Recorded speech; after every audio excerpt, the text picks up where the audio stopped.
नमस्कार दोस्तों, स्वागत है आपका आवास इतिहास की पर, जहां हम ढूंढते हैं हमारे इतिहास के छुपे हुए राज और सच्चाइयों को। आज हम बात करने वाले हैं एक ऐसे प्रश्न की जिसे सुनते ही सबका ध्यान ताजमहल की तरफ चला जाता है। क्या ताजमहल सच में सिर्फ एक प्रेम का प्रतीक है या फिर इसके पीछे छुपा है एक पुराने मंदिर का राज? चलिए बिना समय गंवाए चलते हैं इतिहास के पन्ने खोलने। मैं हूं अंशज और आप देख रहे हैं आवास इतिहास की। ताजमहल को शाहजहां ने बनवाया था। उनका जन्म 5 जनवरी 1592 को हुआ था।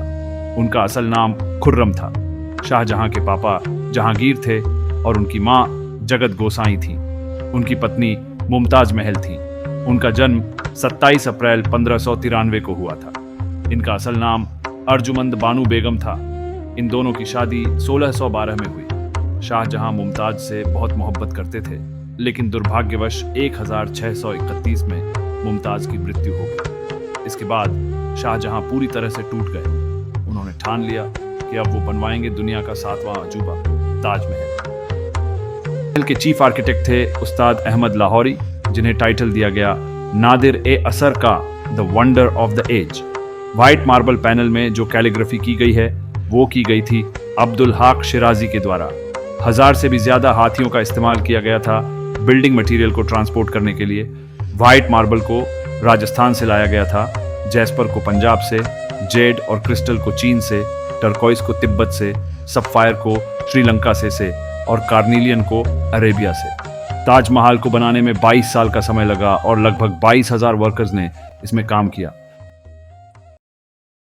तो ये थी ताजमहल का वो इतिहास जो हमें बहुत ज़्यादा डिटेल्स के साथ पता है। लेकिन अनफॉर्चुनेटली ताजमहल में बहुत सारी कॉन्स्पिरेसी थ्योरीज पूरे इंटरनेट में अवेलेबल हैं। पहले ये व्हाट्सएप यूनिवर्सिटी में भी बहुत पॉपुलर चीज़ें हैं, जिसको व्हाट्सएप यूनिवर्सिटी के स्टूडेंट्स सच मानने की गलती कर देते हैं। तो क्या है? क्या ताजमहल सच में तेजो महालया है? चलो जानते हैं। वैसे तो अब ये थ्योरी पर कई पिटीशन फाइल हो चुके हैं, पर इससे सबसे पहले पी.एन. ओक की एक किताब ताजमहल द ट्रू स्टोरी में, जो कि 1989 में पब्लिश्ड हुआ था। तो पी.एन. ओक एक सेल्फ क्लेम्ड हिस्टोरियन थे, जो कि आज़ादी से पहले एक फ्रीडम फाइटर थे, जो वर्ल्ड वॉर 2 में ब्रिटिशर्स के खिलाफ फाइट भी किए थे। लेकिन वे काफ़ी अच्छे फिक्शन राइटर भी थे। लेकिन पता नहीं वे अपने आप को हिस्टोरियन क्यों मानते थे। वह ताजमहल की थ्योरी बस नहीं, उन्होंने कई इस्लामिक मॉन्यूमेंट्स को क्रिश्चियन मॉन्यूमेंट्स का ओरिजिन एक हिंदू टेम्पल से ही माना था। उन्होंने कहा था कि काबा एक शिव मंदिर था। वैटिकन सिटी एक संस्कृत शब्द वाटिका से निकला है। वेस्टमिंस्टर एबी वह भी शिव मंदिर। उन्होंने तो इतना तक कह दिया था कि क्रिश्चियनिटी कृष्ण नीति से निकला है और इस्लाम ईशालयन से निकला है। तो अभी तक आपको इतना तो समझ आ गया होगा कि पुरुषोत्तम नगेश ओक उर्फ पी.एन. ओक किस लेवल के फेंकू थे। तो अब आते हैं कुछ कॉमन आर्ग्यूमेंट्स पर जो पी.एन. ओक के स्टूडेंट्स देते हैं, और हम उसे डिबंक भी करेंगे।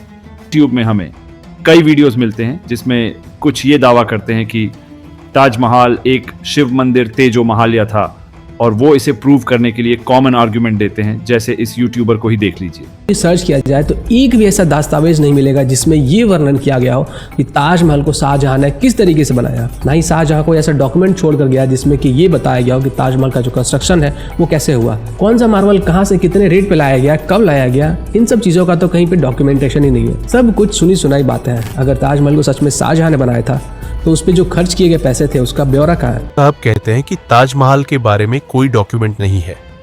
भाई ये सब गलत है। सच तो ये है कि ताजमहल के बारे में बर्ड शाहनामा, शाहजहां के फरमान्स, यूरोपियन ट्रैवलर्स के अकाउंट्स, एएसआई के रिकॉर्ड्स और इंस्क्रिप्शंस जैसे कई असली हिस्टोरिकल डॉक्यूमेंट्स मौजूद है। इसीलिए ये कहना कि ताजमहल बिना डॉक्यूमेंट्स के बनाया गया या सब सुनी सुनाई बातें हैं, गलत और मिसलीडिंग क्लेम है। और जो इनकी थ्योरी है कि ताजमहल एक मंदिर था, वो गलत है।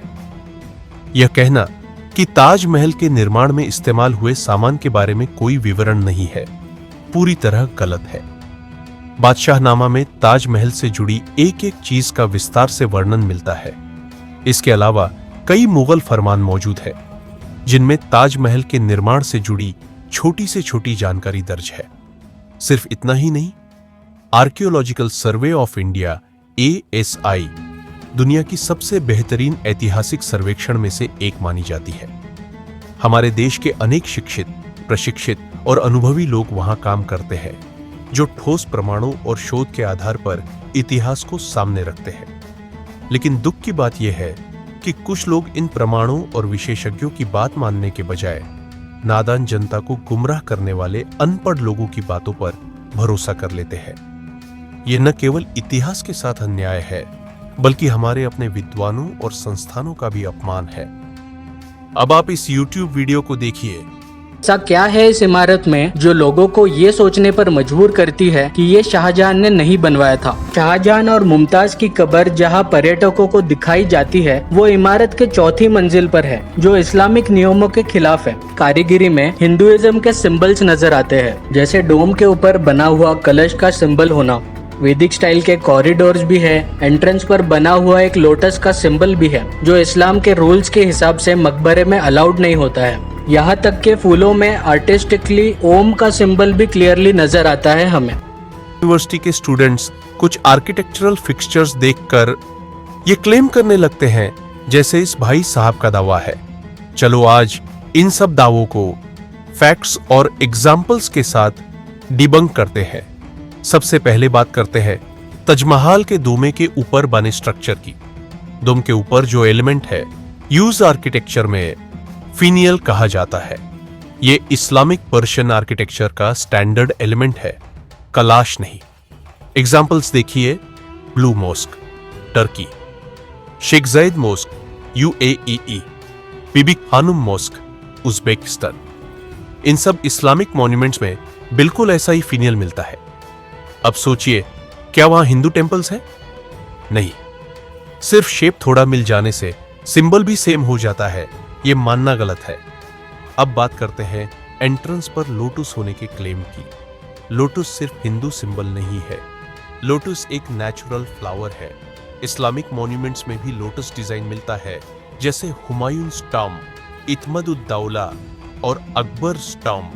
इस्लाम में मना होता है मूर्ति पूजा या इंसान और जानवर की तस्वीर, वो भी रिलीजियस कॉन्टेक्स्ट में। लेकिन फूल, बेल अलाउड होते हैं। ताजमहल में लोटस सिर्फ डेकोरेशन के लिए यूज हुआ है, कोई पूजा नहीं, कोई मंत्र नहीं, सिर्फ एक नेचुरल मोटिव। अब आखिरी क्लेम, फूलों में छुपा हुआ ओम सिंबल।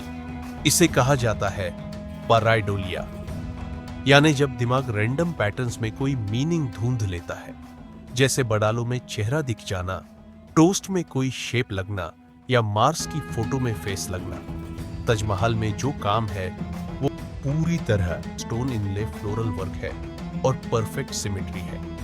अगर सच में ओम होता तो वो क्लियर होता, बार बार रिपीट होता और मुगल रिकॉर्ड्स में लिखा होता। यहाँ ऐसा कुछ भी नहीं है, बस एक एंगल, एक फोटो और इमेजिनेशन। अब एक simple reality check. Taj Mahal Islamic Persian Mughal monument है। इंडियन आर्टिजन्स ने इसे बनाया, ये बिल्कुल सच है। लेकिन इसमें हिंदू रिलीजियस सिंबलिज्म इंटेंशनली नहीं डाला गया। याद रखिए, सिमिलर शेप का मतलब सेम रिलीजन नहीं होता, डेकोरेशन का मतलब वर्शिप नहीं होता और पैटर्न का मतलब प्रूफ नहीं होता।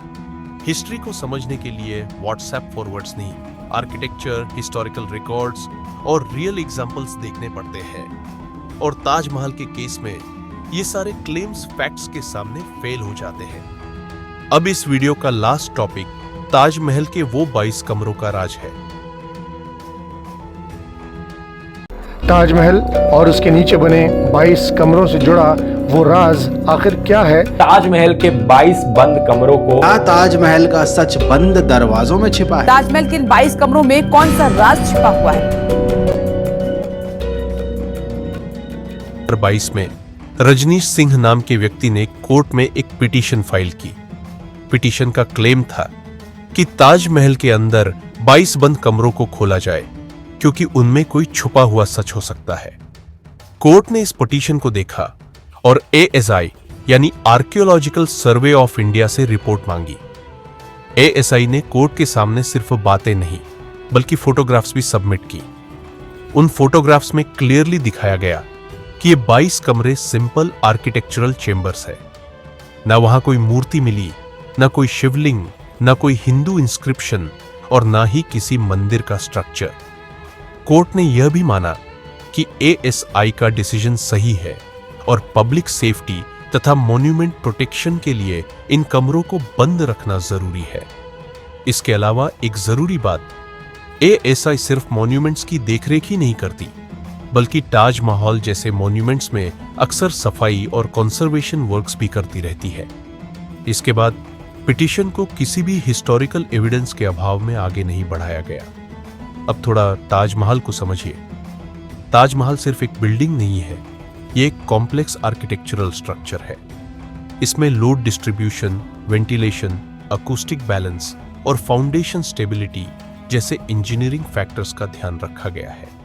ऐसे हॉलो चेंबर्स सिर्फ ताजमहल में नहीं, बल्कि हुमायूंस टूम, गोल गंबाज और कई पर्शियन मौजोलियम्स में भी मिलते हैं। लेकिन व्हाट्सएप यूनिवर्सिटी के स्टूडेंट्स हर बंद दरवाजे को तुरंत राज और कॉन्स्पिरेसी बना देते हैं। सच ये है कि ताजमहल एक कॉम्प्लेक्स स्ट्रक्चर है और इसे समझना व्हाट्सएप यूनिवर्सिटी के औकात से बिल्कुल बाहर है।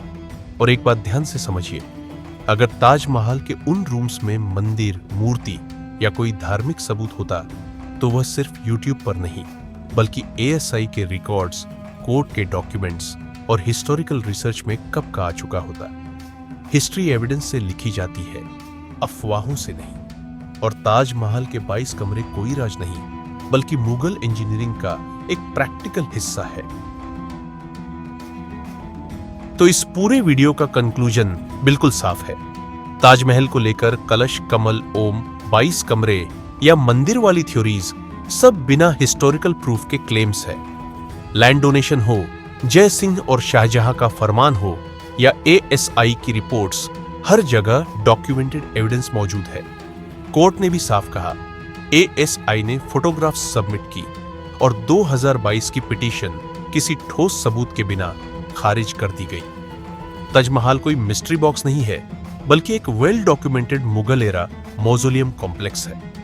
और याद रखिए, एएसआई केवल ताले नहीं लगाती, वह मॉन्यूमेंट्स की सफाई, कंजर्वेशन और प्रोटेक्शन का काम भी करती है। हिस्ट्री को समझने के लिए फैक्ट्स चाहिए, न कि फॉरवर्डेड मैसेजेस। और इसी के साथ वीडियो को एंड करते हैं इन चंद पंक्तियों के साथ। और आखिर में बस इतना ही कहना है, शाहजहां जानते थे कि ये दौलत, ये ताकत और ये शान शौकत एक दिन सब खत्म हो जाएगा। उन्होंने सोचा कि कुछ ऐसी यादगार चीज बनाई जाए जो हमेशा रहे, और शाहजहां ने अपनी प्रिय की याद में ताज को बनवाया। आज बादशाह नहीं रहा, उनकी हुकूमत नहीं रही और उसकी सल्तनत को भी खत्म हुए कई जमाने गुजर गए। बस एक ताज है जिसने बादशाह की सदियों पुरानी प्रेम कहानी को खुद में संजोए रखा है। प्रकृति की गोद में चांद सी जगमगाती ये भव्य इमारत सदियों से दो प्रेमियों के प्यार की अमर कहानी सुनाती आई है और सदियों तक सुनाती रहेगी।